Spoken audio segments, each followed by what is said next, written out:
મારું નામ પટેલ બુધાભાઈ છગનભાઈ, મુકામ પોસ્ટ લીંબડી, તાલુકો સાવલી, જિલ્લો વડોદરા. ઉંમર મારી 65. મને ડાબા ઘૂંટણની તકલીફ હોવાથી ઘણી તકલીફ પડતી હતી. એટલે મને વાયરોકમાં મારા કાકાએ પટેલ રમેશભાઈ ડાયાભાઈએ 2 ઘૂંટણમાં ઓપરેશન કરાવ્યું હતું અને તેમણે મને સલાહ આપી. પણ હું તો ગભરાતો હતો, ના જ કહેતો મારે નથી કરાવવું. પણ ના કે તું જતો એક વાર કશું નહીં થાય. એટલે તેમણે હિંમત આપી અને હું વાયરોકમાં દાખલ થયો. 13 તારીખે અને 14 તારીખે મારું ઓપરેશન કર્યું.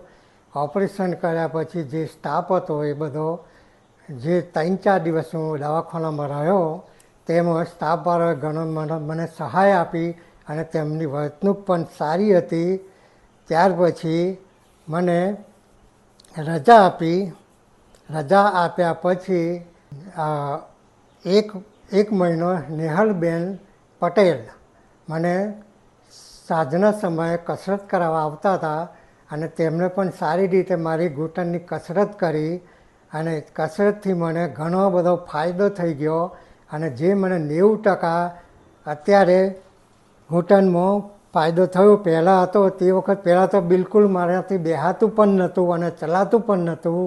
ઓપરેશન કરાવ્યા પછી વાયરોકમાં ડૉક્ટર ચિંતન પરમારે ઓપરેશન મારું કર્યું અને ઓપરેશન કર્યા પછી મારે ઘણી ઘૂંટણમાં જે તકલીફ હતી એ બધી દૂર થઈ ગઈ. અને અત્યારે પણ હું દાદરો ચડું છું, ઉતરું છું, ચાલું છું, ઘૂંટણ ઊંચો નીચો કરું છું, સાઈડ પર કરું છું, વારું છું, બધી જ રીતે મારી રીતે હું કરું છું કસરત. અને નેહલબેન પટેલે જે મને 1 મહિનો ઘરે કસરત કરવા માટે આવ્યા અને એમનો પણ હું ખૂબ ખૂબ આભાર માનું છું. અને આખા સ્ટાફનો જે છે તે વાયરોકમાં એમનો પણ હું ખૂબ ખૂબ આભાર માનું છું, ધન્યવાદ માનું છું.